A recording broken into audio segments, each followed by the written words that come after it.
everyone, welcome back to my channel, and if you're new, welcome. My name is Meg, and today we are revisiting the Urban Decay Stay Naked Foundation.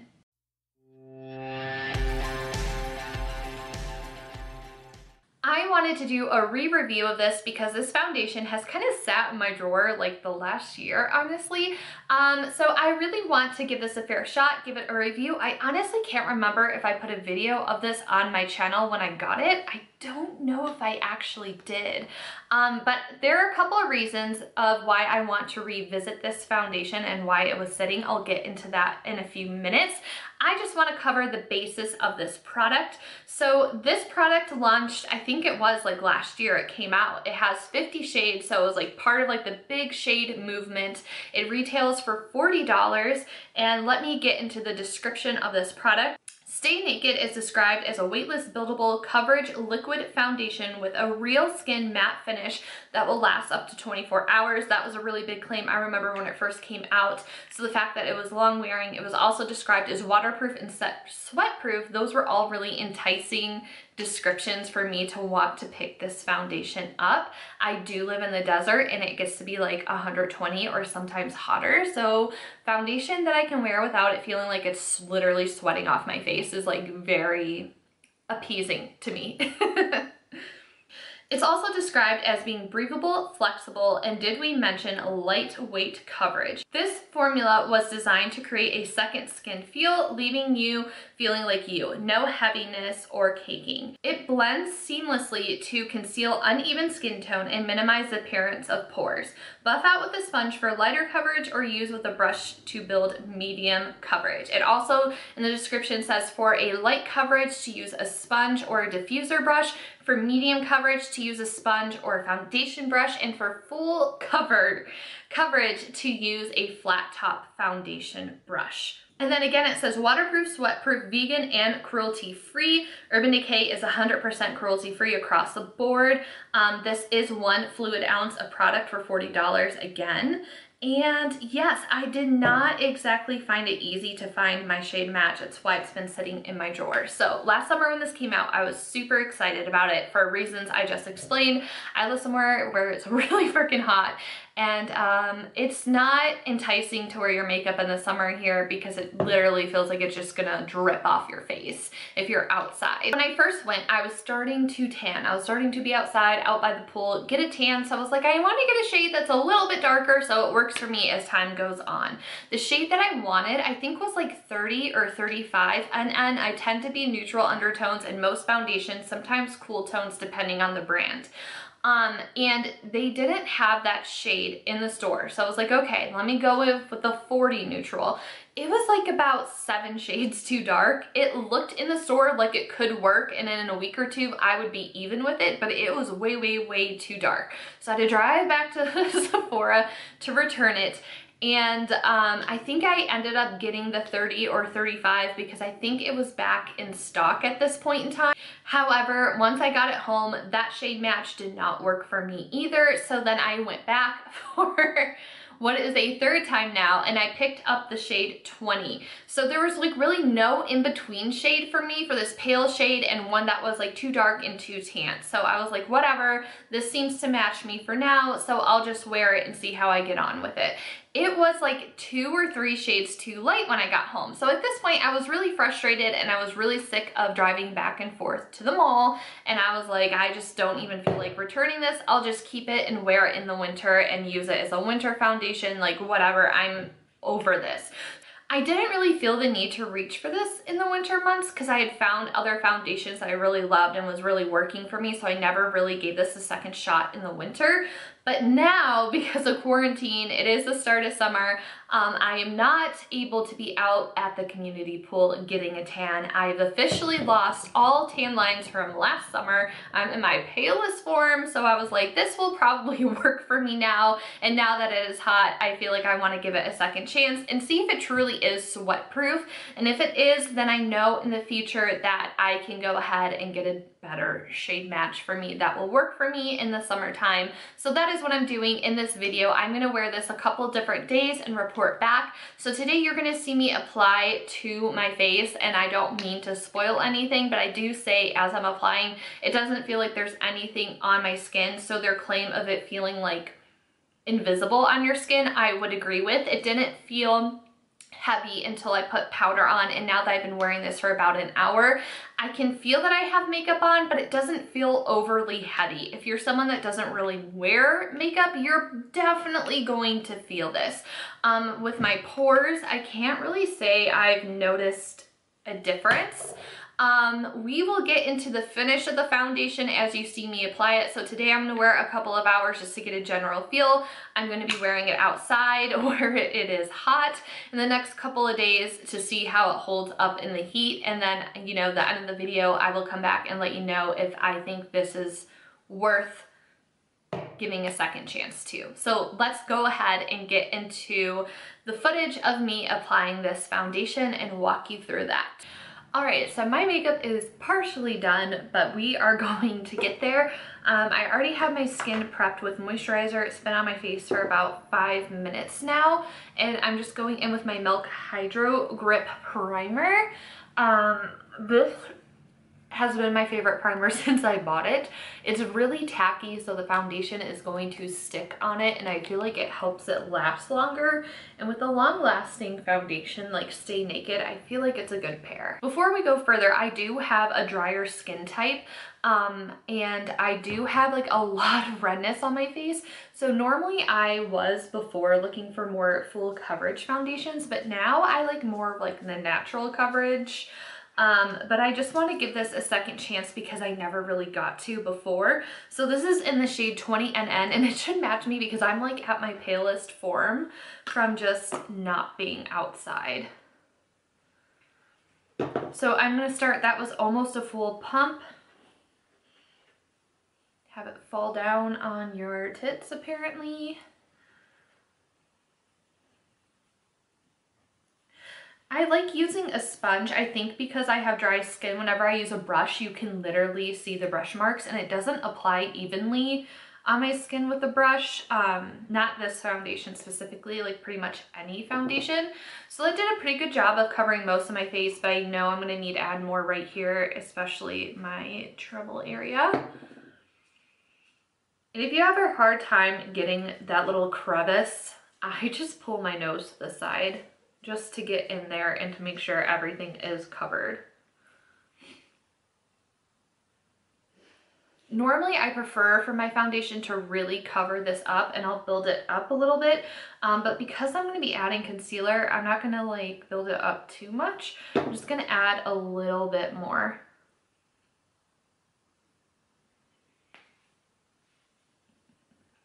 Oh my gosh, my nose.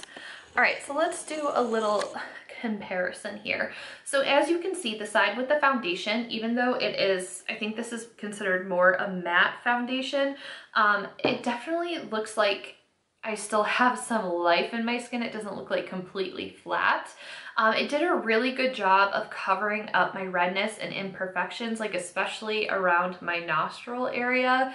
I also have a lot of redness.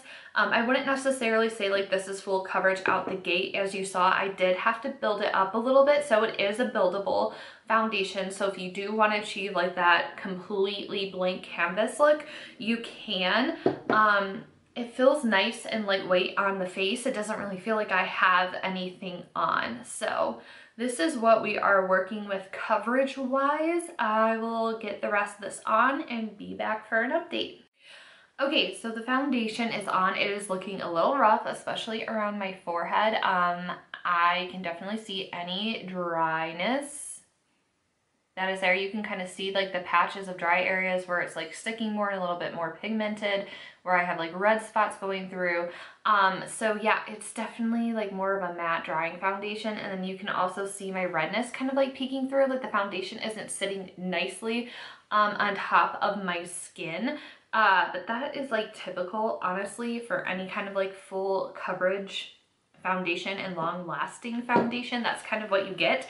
That is why I think I would like this more if I had it in a darker shade and I was more tan, because I feel like the paler you are, the more noticeable dryness is on your face, and like full coverage foundation like this, I've learned over like the last year, honestly, isn't the most flattering when you're super pale.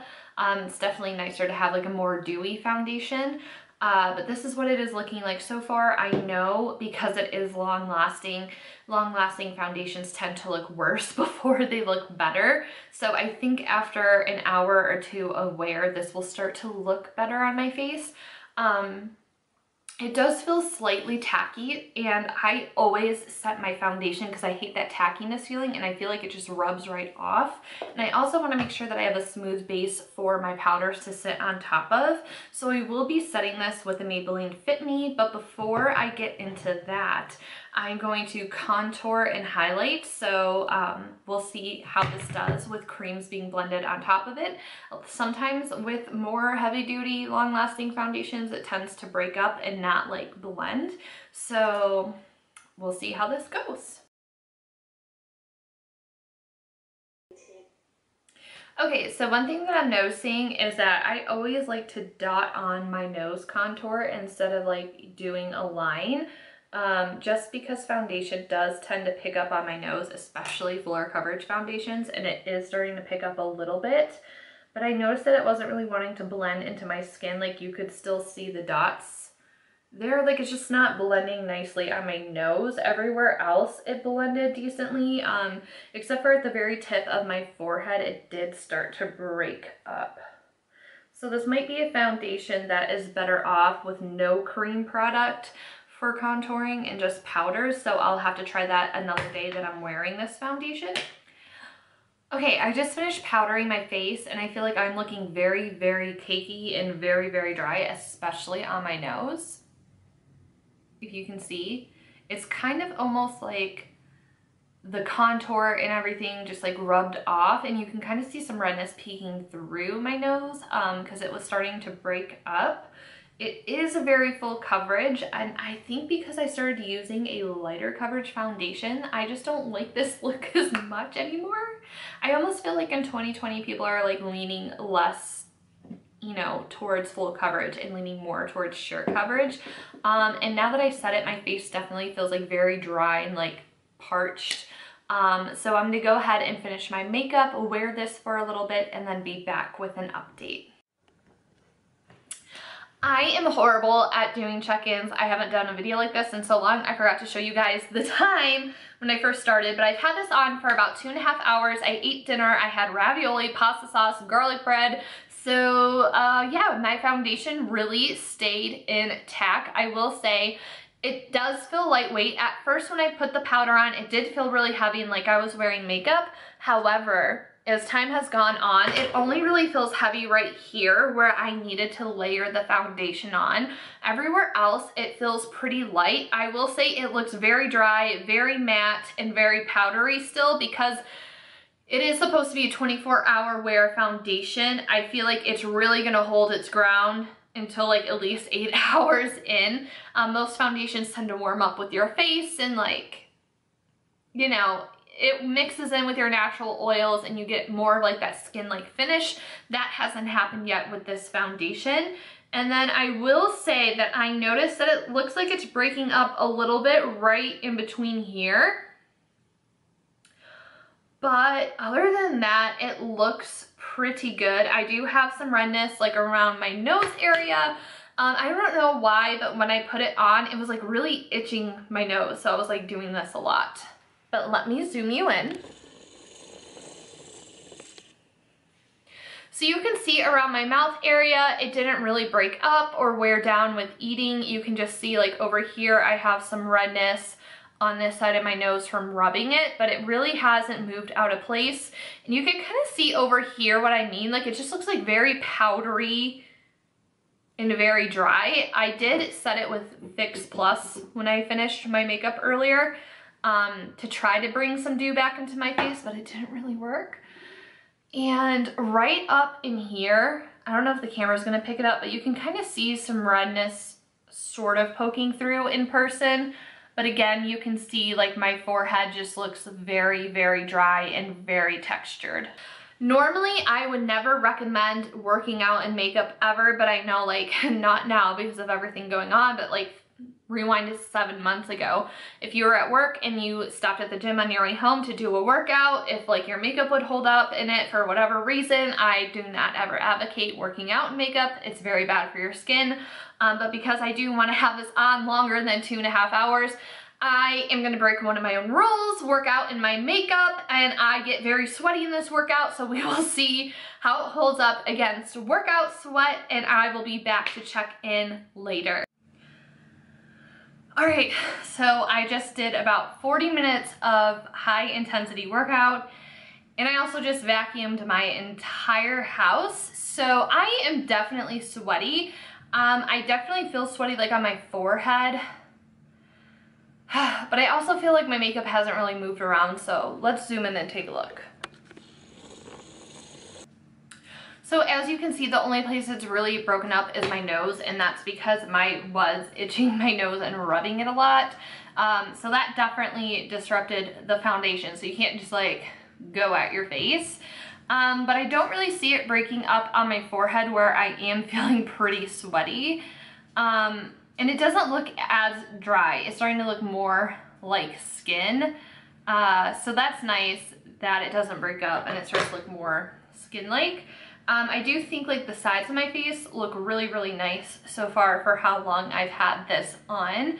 I've had this foundation on for about 6 hours, and I'm calling it today for my wear test. I'll do a longer wear test a different day, and I'll follow up with you guys after I've worn this another probably 2 times.